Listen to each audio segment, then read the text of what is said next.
What's up, guys? Welcome back to another video. This one is going to be one of my all-time favorites and a monthly classic, and that is none other than the reading wrap-up for the month of January. It's reading time here at JB's Corner. If that sounds like fun, you guys are in the right place. For those of you that are new, my name is Jaya, and I put out bookish-related content every Wednesday and Sunday. And I love all things books. For the primary portion of this channel, we do focus on fiction literature. We don't do too much in terms of nonfiction or self-help or any of those things on this channel, except in the month of January. In the month of January, I do enjoy reading my memoirs in particular, and every once in a while, a memoir with a touch of self-help I'm okay with, or something that makes you reflect. I just can't do like the self-help books where it feels like someone's just lecturing you. Those tend to really frustrate me. But outside of that specific style of self-help book, usually I like to enjoy a good memoir at the beginning of the year. This month we did a combination of fiction as well as fiction that's like contemporary fiction, translated literature, along with a bunch of nonfiction as well. So if that sounds like something that might interest you, definitely stick around for the video. I always enjoy having new members join our ranks in terms of this bookish community. For those of you that are returning, thank you so much for being here. I truly appreciate each and every one of you, and I could not do this without your support and your help. So thank you so much for that. Thank you so much for your comments. Thank you so much for, joining in on these videos on a regular basis and just being a part of the bookish community. That being said, let's jump into the video. Yes, the lighting did change. I was getting really frustrated by the blinds being open because it was putting a glare on me and I was unable to see, and that would have been difficult to showcase books and talk about them when I couldn't see. So I do apologize for the sudden lighting change, but that's what happened there. I also wanted to mention that this is going to be a longer video, as they oftentimes are whenever we do the reading wrap-ups. So they do have 10 books to get through today. So I would strongly suggest grab a beverage of your choice. I am personally having an afternoon espresso. Delicious, with a couple of chocolate bites. This particular espresso is the Nespresso espresso, the purple ones. I forgot what those are actually called. And then I also added some lavender sugar-free syrup to this with a little bit of oat milk. And then we also have one milk chocolate and one dark chocolate. The dark chocolate is fennel and grapefruit pollen, which is absolutely phenomenal. And then I actually don't know what this is. Let's find out together. Honey. Delicious. Ginger Elizabeth chocolates are my absolute favorite. They are phenomenal. Strongly recommend checking them out. I think their truffles are to die for. So without further ado, let's jump into the books. I think I'm going to talk about the series first because I ended up doing a series review, which actually posted before this video. So I'm not going to go into too much detail with these books. If you are interested in learning more about this series, definitely check out the video that was posted last. That one has more of a synopsis of the series. But I ended up reading the Foxglove King series, or the Nightshade Crown series by Hannah Whitten. The third book just recently released this year, and so I was finally able to read the series. I've also had this on my TBR shelf for quite some time, and I find these books to be absolutely gorgeous, as I had mentioned in the previous video as well. Like, outside of the cover in and of itself, I just think that the actual publication of these books, the cover is just absolutely gorgeous. The premise of this book is basically that there are fallen gods that are aiming to come back to the current world.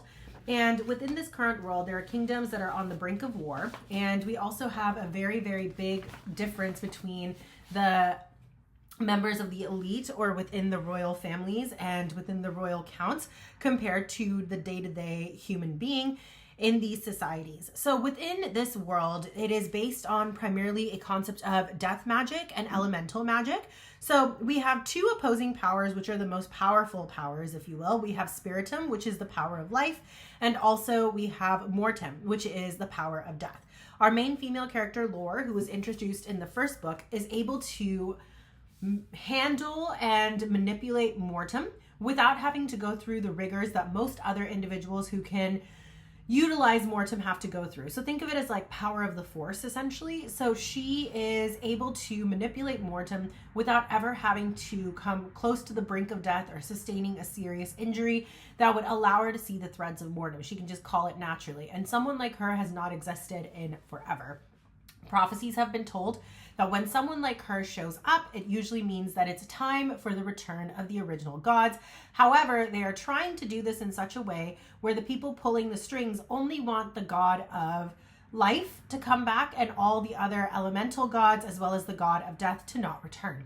So that's kind of the premises of the series. I ended up loving this book. We also have a love triangle in this book. We have Bastion, who is an Arsenal prince, who is believed to be the direct descendant line or chosen line of the god Apollonius, who is the god that is meant to be the god of life. Then we have Laurie, who is, of course, a descendant of the goddess of death. And then we have our other main characters who have different roles to play and in their own right end up having a role with the elemental gods. Throughout the course of the series, the gods do come back and we get to see the dynamic of the gods' power play as well as the actual characters within the book as well. It's a very fun, entertaining series. I will say the first book is much slower compared to the rest, and then the second and third kind of pick up and the story picks up. I did feel like the second book was very predictable. I felt like the third book, on the other hand, was a little bit more fun. It's a little bit more fast-paced. The first book, though, is very much character development and very much understanding the world, but it's done very well. That being said, I ended up giving the whole series a 4 stars. Foxglove King was a solid 4-star read for me. Hemlock Queen, only because of the fact that it was a little bit more predictable, ended up being closer to a 3.75. And then Nightshade God, which I thoroughly enjoyed and was the finale of the series, ended up being a solid 4.5 stars for me. So altogether, the series came out to a pretty solid 4-star read. Now, these ratings might be slightly different than the ratings I gave in my series synopsis, and that is only because I've had more time to actually think and rest on these books. But overall, loved these books, and I'm seriously thankful that the series came out and I was able to finish it this month of January. Next up, let's talk about some of the memoirs. Now, I do want to say when I read a good memoir, I genuinely tend to enjoy the book, but I try not often to give it a star rating because this is a story of someone's life or their experiences, and I don't think that really deserves a rating.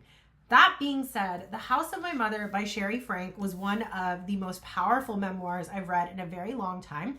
I also think in this world where social media has so much power in our day-to-day world, sometimes it's easy to forget what it's like to be a child growing up in the consistent bombardment of social media against your will. The story of Shari Franke basically follows the story of her and her siblings as they are raised by their parents, and her mother is an internet sensation. Now, the problem is her mother is also someone who strongly believes that her children must be extremely disciplined, and she's a strong follower of the Mormon and LDS church, which in and of itself, of course, is not a problem at all, and it's very beautiful. However, she ends up under the influence of Jody, who is the founder of Connections, who herself is a very questionable character, which then leads to her preying on Ruby's family and basically corrupting the mother even furthermore. This is a woman who already wants a sense of power and control, and she takes that and basically feeds into it, makes it worse, and creates an environment where all the children end up being abused and neglected throughout the growth of their life.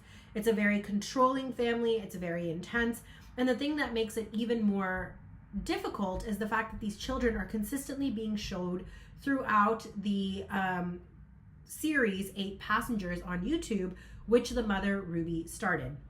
I think this book was extremely powerful. I think it was very interesting to read, and it was very, very sad to see the terrors that these children faced, and I think it's very brave of Shari to come out and tell this story. This is also one that happened relatively recently. This all took place within the course of the past 3 to 4 years, including the court case, and Shari recently released this book, and we get an idea of just how deep this bond between Jody and Ruby became, and just how far Ruby fell, and how much of a negligent, terrible mother she became. But of course, hearing the story from the telling of a child who still has affection for her own family and for her parents, and her telling her side of the story of how they got sucked into this cultish mentality and cultish behavior is really truly heart-wrenchingly beautiful, gut-breakingly like beautiful, but it's sad, it's overwhelming, it's a very powerful story, I have to say, and it really makes you again question that role of social media in life and this necessity for perfection that is consistently plaguing so many of us today, as we continue to see over and over and over again stories of people having immense success, people being 100% happy all the time, selling us a life that maybe is not real, and then you feel the need to keep up with the Joneses, if you will, and how that can have a negative impact. Also, the fact that when should social media truly be allowed? Like, should younger people who are still at such a impressionable age, whose minds are still developing, have access to many of the points of social media that they do have access to now? These are all things that are kind of explored throughout the course of this memoir, and I think it was very, very well written and very poignant to today's society's problems, especially when we talk about the influence of social media and what it has become from where it was, like, let's say when it first came out with the blogging philosophy back in the 90s. So I do think this was a very powerful novel. I truly enjoyed it. This was also the selection that we had for our monthly book club, the Overbooked Book Club, and we had a lot of fun discussing this book too. Overall, just a very powerful memoir, and I think if you're looking for something that really makes you think, that really tells the story of this person in a way that you can relate to it, and it talks about all of the triggering things that happen in the novel without being too graphic simultaneously, I think this is a great book to pick up. And I think Shari Franke is a very, very brave human, and I truly wish her and her family nothing but happiness and joy moving forward and healing. And I think that this was a very powerful read for sure. The next book that I want to speak upon is Care and Feeding. This is by Laurie. I'm going to try her last name, Woolever.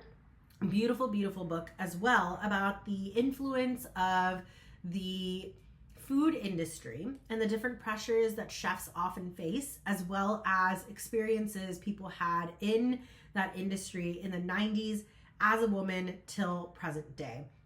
In this book, we get to follow Laurie's struggles as a young individual who's trying to make it in the journalistic world and also has a passion for food. She's also struggling with many different forms of addiction prior to even entering into this space, but unfortunately, it has been a known fact, I think, for many people that in the food industry, because of the level of pressure and the intensity that they face, addictions do become a common place within that environment, and Laurie definitely gets sucked into that world.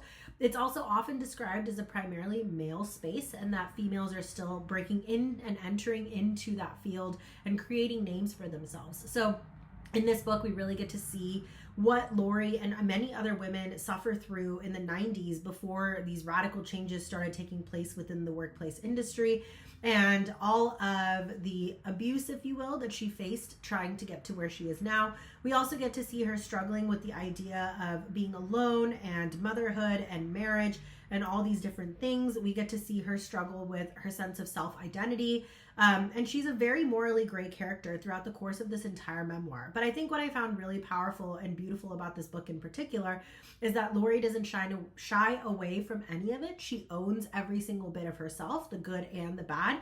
And she kind of explains what she was going through each of these momentous periods of her life and her time.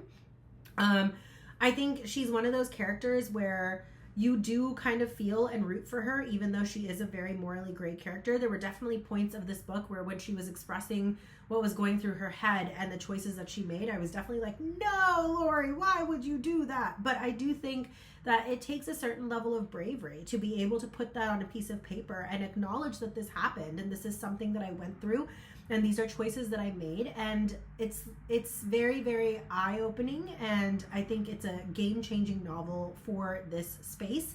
I think it's also just a very interesting read to see her experiences as a female within the industry of the Food Network as well. She talks about different periods of her life as well, in where she had money to places where she was barely surviving. She talks about her various sexual experiences. She talks about, like I said, family life. She talks a lot about the pressures of the industry itself, the deadlines that she had to meet, the amount of effort it takes to actually create a book, whether it be a cookbook or a memoir or whatever it may be.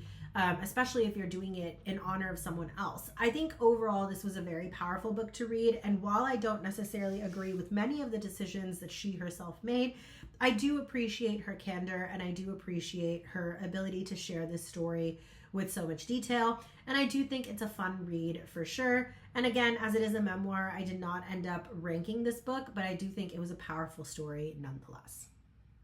The final book that I finally ended up picking up and reading, which has been sitting on my shelf for the past 3 years, is Untamed by Glennon Doyle. Now, I read Love Warrior by Glennon Doyle many moons ago. I want to say 5-6 years ago, and it was absolutely amazing.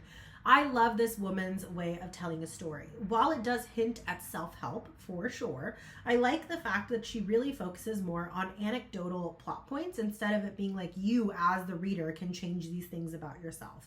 It feels like you're going on a journey with her, which is what I truly enjoyed about this book. I think a lot of the experiences that she has as well, because she was born into the family that she was born into, the experiences that she had as a young adult all the way through her married life to then her second marriage and coming out and all these other things. I think it's a very beautiful story to follow. I also love the fact that she owns the fact that she's not perfect, and she's also consistently changing, and she's also going through life experiences, and that while her thought process might be to support others, it may not always be received in that way. There's one chapter in particular in this that talks about racism where I thought this was very powerfully shown and very beautifully shown. There's just something in the way that Glennon Doyle tells a story that I think is truly, truly phenomenal. I also love the fact that you get a little bit more of her story with Abby in this. I also love the fact that you get to see the dynamics of their combined joint family, how all three of the adults, her ex-husband, her new wife, all get along so well, how all the children have different quirks and personality traits that make them so unique in their own sense, how she has open conversations with her children, how she talks about how difficult it is for her sometimes to take a step back and allow her children the opportunity to potentially fail, because without failing, sometimes we can't grow. But as a parent, that can be so hard to see and watch your child make this quote unquote mistake. I think in general, this book was just written very well, and I think I truly enjoyed reading it. She kind of talks about a lot of different aspects of life throughout the course of this book, so it's hard to specifically pinpoint one particular subject. But I think, again, for me, Racist was a very interesting chapter. Concessions was a very interesting chapter. Vows was another interesting chapter. Aches and Ghosts were also fascinating chapters.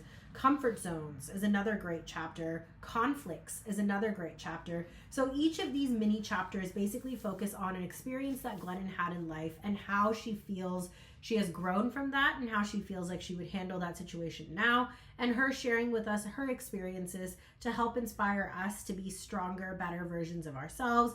And I just think she does a phenomenal job of doing these types of books without making it feeling overwhelming or making the reader feel like an idiot. So I truly, truly appreciated this book by Glennon Doyle, and I do see myself picking up many more of her books in the future.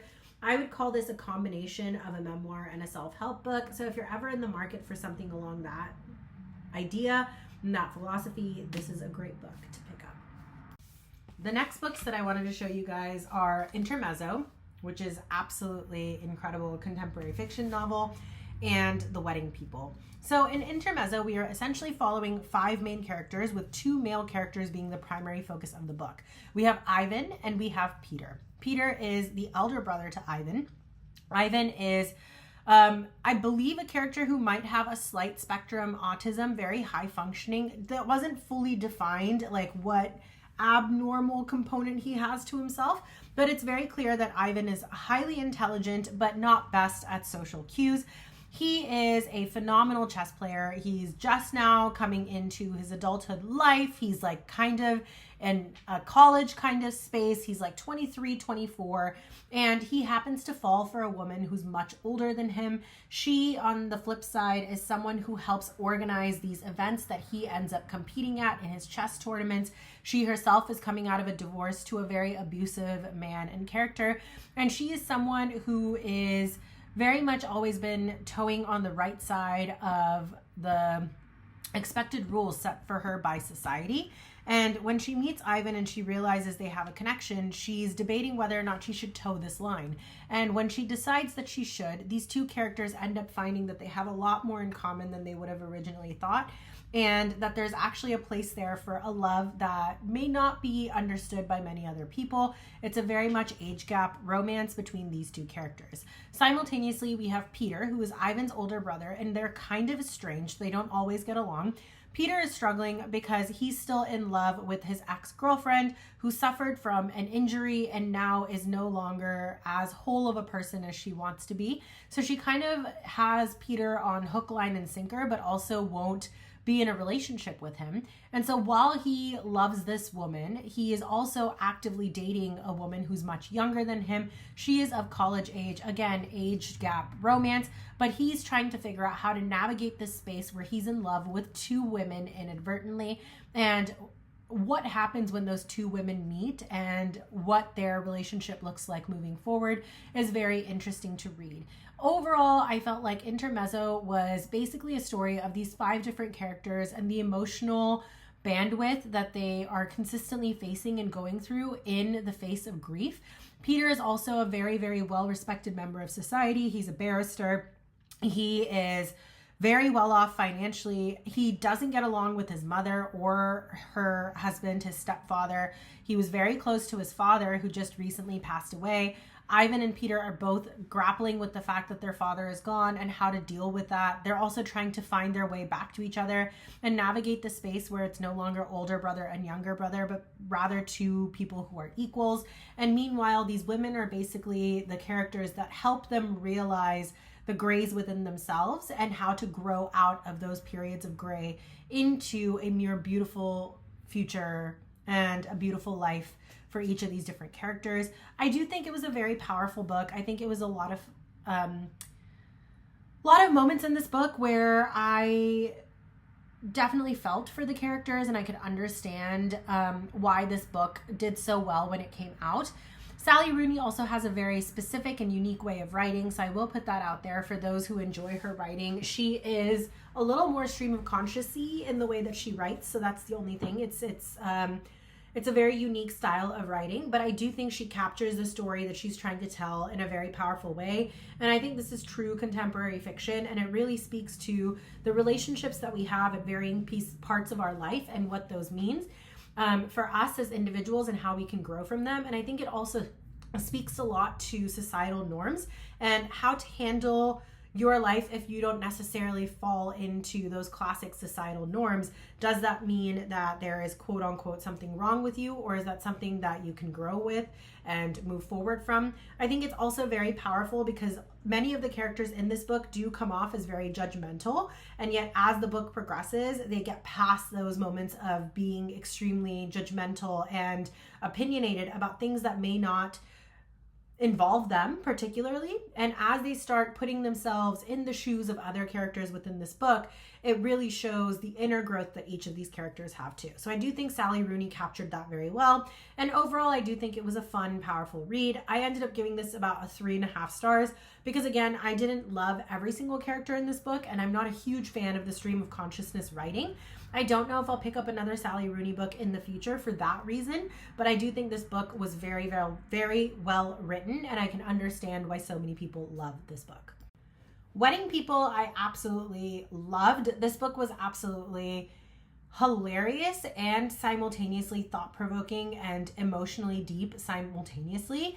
In this book, we have a woman who has been planning her wedding and has rented out one of the most beautiful hotels to have her wedding at. She is the bride. She is the person that everyone is running around. Everyone is circulating around.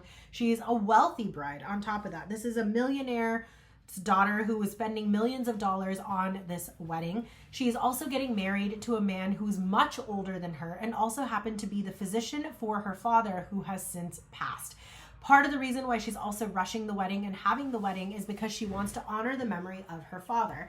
So most of the guests who arrived at this wedding are there for the wedding. Sorry, most of the guests who have arrived at the hotel are there for this wedding. However, the exception being our other main characters. So our main characters in this book are the bride, the groom, the guest, and of course the bride's main family members, the mother, her best friends, her maids of honor, the groom's sister, things like that. They all play a role, but it's really just those three main characters: the groom, the bride, and the secondary guest.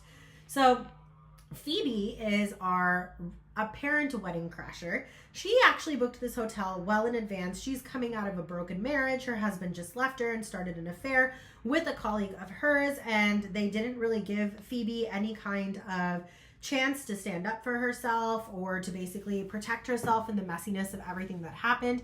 Phoebe has been in the process of writing a book for ages that she's never actually completed. She's kind of in a dead-end position at her job where she's very, very, very good at what she does, but she's also still just an assistant professor. So she's not given quite the respect that a professor would have. She's literally working out of the supply closet as her desk, and she still holds office hours, and she is close to her grad students, but at the same time, she doesn't have a sense of belonging in her own college. She also works in the same space where her ex and his new wife are currently working as well as full tenure professors.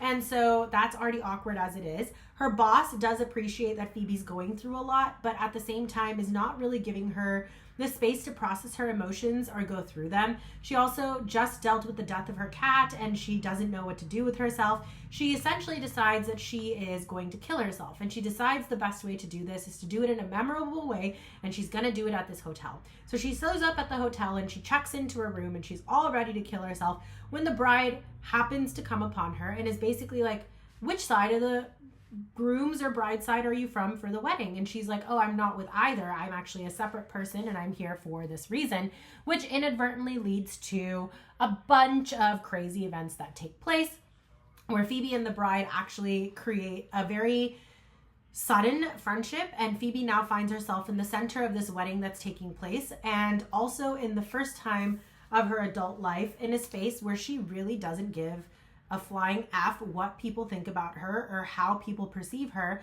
And because of this refreshing mindset that Phoebe comes with, and without any of the previous baggage of knowing the bride thereby also acts in her full unabashed self with Phoebe. So the two of them find a way to essentially confide and depend on one another as they go through this very taxing and crucial moment in their life. Phoebe contemplating the end of hers, and our bride, Lily?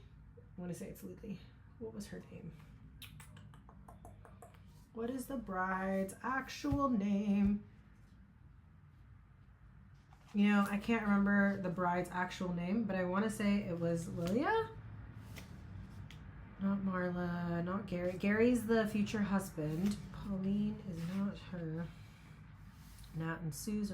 Yes, Lila. So Lila is the bride. So Phoebe and Lila find themselves in an inadvertent friendship, and then from there a bunch of craziness ensues, and they end up basically being each other's pillars of strength in this very transitory period of their life, while Lila is trying to get married, simultaneously grieving her father, and Phoebe is ready to end her life, simultaneously going through a midlife crisis and just looking for someone to tell her that she matters. Very, very beautifully done book. Very, very powerful. Loved this book. Ended up giving it a 4.5 stars. I laughed, I cried, I smiled. I did all the things with this book, and I definitely think everyone should pick this book up and give it a read.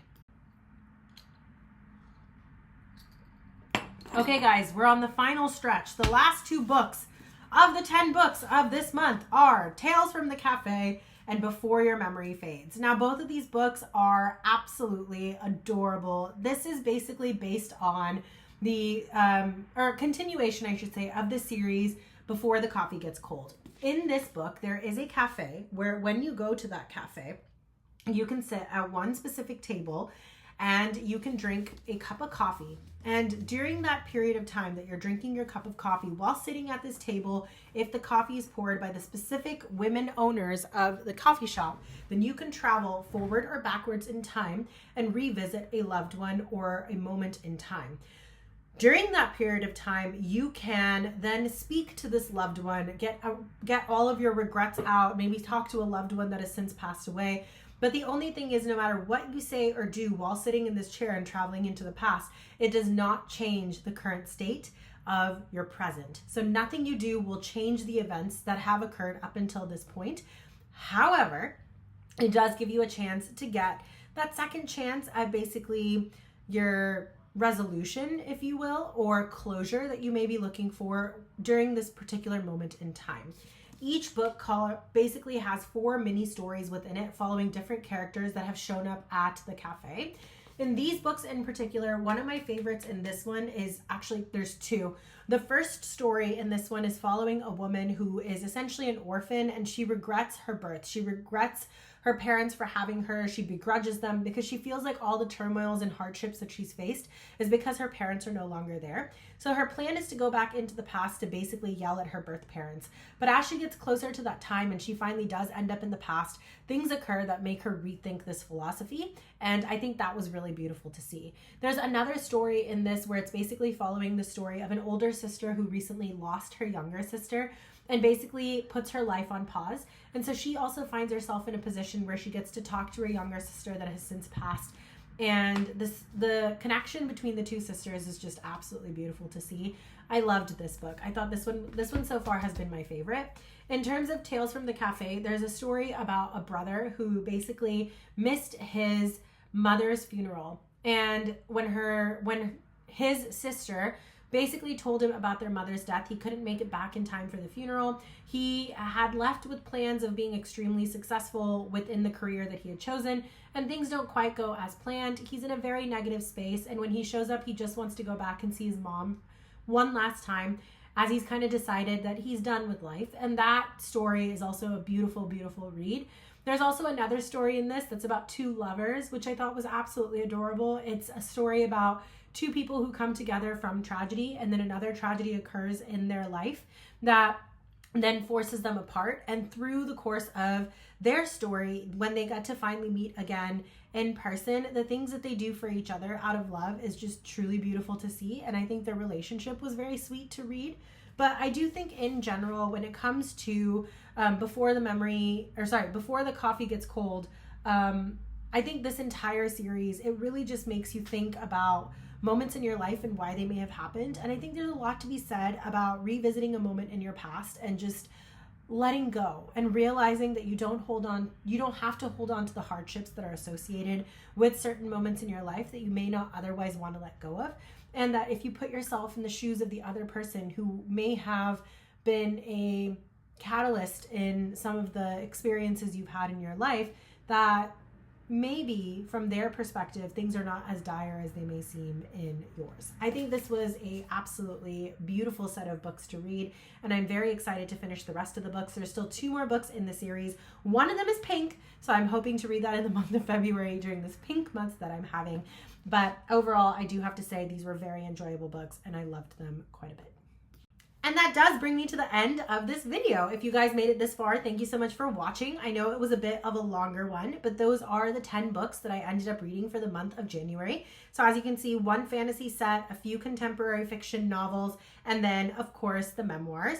A very different collection of books than what I typically tend to go for, but I did thoroughly enjoy all 10 of these books, honestly, this month, which I thought was really fun and really cool. There wasn't any of these books where I felt like, oh, I don't want to finish this, or I just want to, put them aside. I truly did not feel a need to DNF any of them. I will also say I've been going through a major reading slump lately, where just physically sitting down and reading a book has been very challenging for me. So most of these books I did end up doing a physical read / audiobook combination in order to get through many of these books this month. But I can honestly say that especially once the audiobook was in and I was able to fully immerse myself into the story, most of these books did capture my attention and hold it. And many of them did pull some type of feeling or thought from me, which I thought was very special and unique about these January reads, because not all books cause that kind of emotional stir in me. So that was really fun for sure. I would love to know what books you guys read this past January. I would love to know what was on your TBR. I would love to know if any of these books are on your TBR. So please do leave your comments below. I do like reading them. I do like responding to them. And I would love to know your thoughts on these books, or if any of them are on your TBR list, as I mentioned before. For those of you that are new, if you love all things books, then you're definitely in the right place, and I would love to see you back. If you want to be part of the bookish community, definitely don't forget to hit that subscribe button and that notification bell so you don't miss out on any of the upcoming content. I will be posting videos every Wednesday and Sunday for this bookish channel.